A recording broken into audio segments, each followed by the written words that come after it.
लोकसभा निवडणुकीसाठी शिवसेनेची संभाव्य उमेदवारांची यादी न्यूज 18 लोकमतच्या हाती लागलेली आहे। न्यूज 18 लोकमतच्या प्रेक्षकांसाठी आपण एकूण या उमेदवारांची यादीमध्ये कोणाकोणाचं नाव आहे ते आता आपण सांगणार आहोत आणि या उमेदवार यादीकडे सर्वांचं लक्ष लागलेलं आहे की शिवसेना कोणाला उमेदवारी देत आहे। शिवसेनेचे जे विद्यमान खासदार आहेत त्यांची नावं या उमेदवारी यादीमध्ये असणार की नाही असणार याबद्दल खूप मोठा संभ्रम आणि प्रश्नचिन्ह जे आहे ते निर्माण झालं होतं। मात्र अखेर मुख्यमंत्री एकनाथ शिंदे यांनी मॅरेथॉन बैठक घेत या सर्व विद्यमान खासदारांची समजूत काढत त्यांची नाराजी जी आहे ती दूर केलेली आहे। अखेर अनेक विद्यमान खासदारांच्या गळ्यामध्ये उमेदवाराची माळ जी आहे पडलेली आहे आणि नेमकी उमेदवारांची यादी नेमकी कशी आहे, कोणाकोणाची नावं या यादीमध्ये समावेश आहे याबद्दल आपण आपल्या प्रेक्षकांना सांगूया।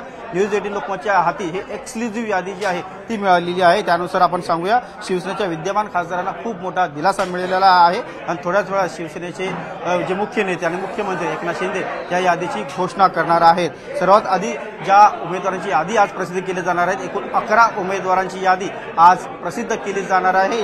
हे 11 उमेदवार कोण आहेत आणि त्यांचे मतदारसंघ कुठे आहेत ते देखील आपण आपल्या न्यूज 18 लोकमतच्या प्रेक्षकांना आपण आता सांगणार आहोत। पहिला क्रमांक आहे रामटेक राजू पारवे यांनी कालच त्यांचा उमेदवारी अर्ज जो आहे तो दाखल केलेला आहे। त्यानंतर आहे बुलढाणा विद्यमान खासदार प्रतापराव जाधव यांना उमेदवारी जी आहे ती पुन्हा एकदा बहाल करण्यात आलेली आहे। त्यानंतर आहे यवतमाळ वाशिम यांना विद्यमान खासदार भावना गवळी या मतदारसंघातून पुन्हा त्यांना उमेदवारी जी आहे ती जाहीर करण्यात आलेली आहे। आपल्या सर्वांना कल्पना आहे भावना गवळी ज्या विद्यमान खासदार आहेत त्यांच्याबद्दल काहीशी नाराजी त्यांच्या मतदारसंघामध्ये आहे, त्यांना उमेदवारी देण्यात येऊ नये असे काहीशी तक्रारवजा जे आहेत ते मुख्यमंत्री एकनाथ शिंदे यांच्याकडे करण्यात आली होती। मात्र अखेर भावना गवळी यांना त्यांची नाराजी दूर करत त्यांना उमेदवारी जी आहे ती बहाल करण्यात आलेली आहे। हिंगोली लोकसभा मतदारसंघामध्ये देखील तशीच काहीशी परिस्थिती होती। विद्यमान खासदार हेमंत पाटील यांच्या विरोधात देखील नाराजीचा सूर होता, तो मतदारसंघ जो आहे तो भाजप मागत होतं। मात्र अखेर तोडगा निघालेला आहे आणि हिंगोली लोकसभा मतदारसंघ हा शिवसेनेकडेच राहणार आहे। तिथे विद्यमान खासदार हेमंत पाटील यांना पुन्हा एकदा उमेदवारी जी आहे ती देण्यात आलेली आहे।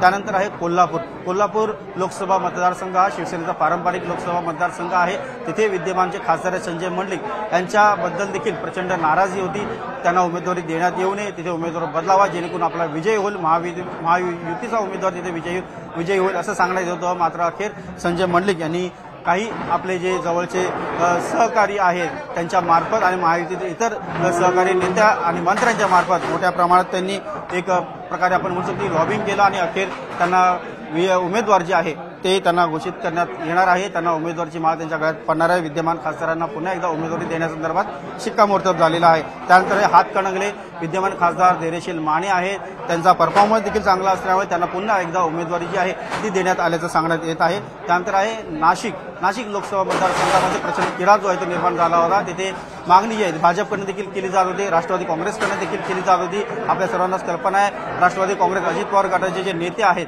छगन भुजबळ हे मोठ्या प्रमाणात तिथे मागणी करत होती। मात्र अखेर तिथे हेमंत गोडसे यांना तिथे उमेदवारी देण्यात आलेली आहे। गेले 2 दिवस सातत्याने हेमंत गोडसे हे मुख्यमंत्री एकनाथ शिंदे यांच्या संपर्कात होते आणि अखेर त्यांनी त्यांची नाराजी बोलून दाखवली आणि त्यांची नाराजी जी आहे ती दूर करण्यात देखील मुख्यमंत्री एकनाथ शिंदे यांना यश आलेलं आहे। हेमंत गोडसे यांना पुन्हा एकदा लोकसभा मतदारसंघ नाशिक येथून उमेदवारी जी आहे ती देण्यात येणार आहे। त्यानंतर आहे शिर्डी लोकसभा मतदारसंघातून सुद्धा पुन्हा एकदा सदाशिव लोखंडे यांना उमेदवारी जी आहे ती देण्यात येणार आहे। शिर्डी लोकसभा मतदारसंघ हा महायुतीमध्ये मनसेकडे देण्यात येईल असं देखील सांगण्यात येतं। मात्र अखेर मार्ग निघालेला आहे।